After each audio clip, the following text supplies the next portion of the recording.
Hello there guys, welcome back to a new video. Now in today's video, I am back at Graham's once again, and we are introducing yet another project. This one's old school, proper old school, and I like it. So let's hit some cinematics of the car, and then we'll talk you through it.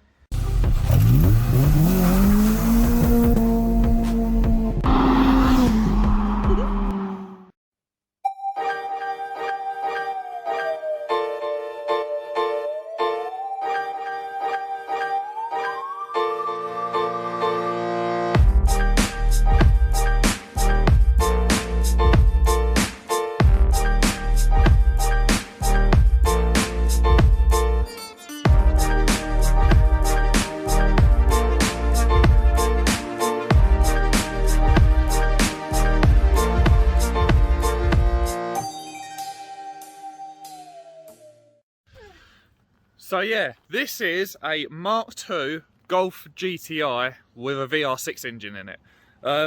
It currently doesn't do anything at all, and that's why we're here. So I'm going to pass you over to Graham. He's going to explain what's what, he's going to explain who owns it, what the gist is, and what our plans are.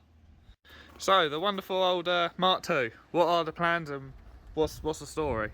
Well, the story is it's a work colleague's mate that he's had it done a couple of years ago, and I think it was a coolant that basically went everywhere, and that he put it into the garage for that, thinking, oh, he'll sort it out later. Obviously it's been a little while since he's done that. Then the starter motor stopped working as well, so that's another thing that needs to be looked at. And the rear brakes, he said, seized on when he was trying to move it out of the garage, so I've got to look at them, although they seem to be free now because I can push it around myself, so we'll see. But yeah, take the wheels off, give it a good check over, basically make sure it's sort of MOT healthy, then get it fired up and MOT'd. So quite a straightforward project then, pretty much. Fingers crossed. Fingers crossed we got nothing too drastic for it. So what sort of parts are we looking at? Obviously we're looking at a battery, we're looking at a starter motor. And the thermostat housing, which is just down here with these blue and yellow sensors in. Yep. That whole bit, and the crack pipe, which runs across, you probably can't see it on the camera very well, but runs across underneath the inlet manifold. That comes as a whole kit for about 55-60 quid. Yep. So that's not too drastic, and I think it needs a new yellow sensor as well. So what are the sensors? I'm guessing one will be for the fans. Yeah. And the other one is for the temperature gauge in the car, I believe. Yeah. So what's about the engine then? So what sort of engine is this? Where would you find it, and what's been done to it? Standard 2.8 VR6 lump, other than the air filter. I even think it's got standard downpipe on it, which you can probably see quite clearly at the back. I was going to say, this is a big lump with a lot of room. Yeah, you can. Standard downpipe. So yeah, the engine's literally just been plonked in for the sound. Yeah. But yeah, fingers crossed there's not too much involved with it. Right. So I don't know how we're going to film this work of art yet, because basically Graham's got to do it in his spare time. For those of you that don't know Graham, he does shift work, so that's why we can't always film together. He helps me out with filming, like for example on the RS4 he did a bit of filming for that, and I took over when I got a chance to. So yeah, this is just going to be like another mini side project. I'll try and be around for as much of it as possible, but bits that I can't be around for, I believe Graham's going to film. And this is just sort of like a cool little introduction video. I absolutely love this shape of Golf. The Mark 1 and the Mark 2 I think are probably some of my favourites.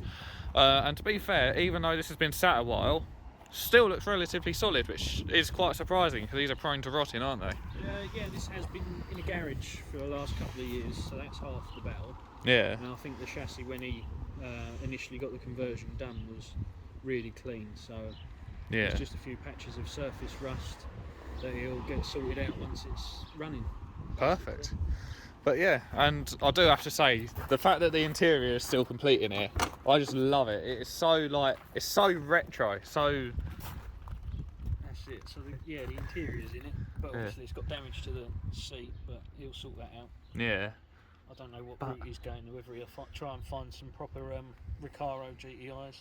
Yeah. I just love the fact that it's all original and it's still like the charcoal checked pattern that you'd see from the 80s. I think it's just...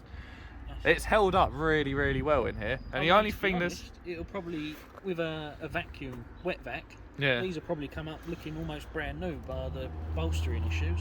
Yeah. And the only thing that's different is the fact it's got an aftermarket head unit, but that is it. Yeah. And yeah, it is just super, super clean, this car. I'm quite excited to get started on it, to be fair. But yeah, no, so this is a little side project. Nice little mini series for the channel, I guess.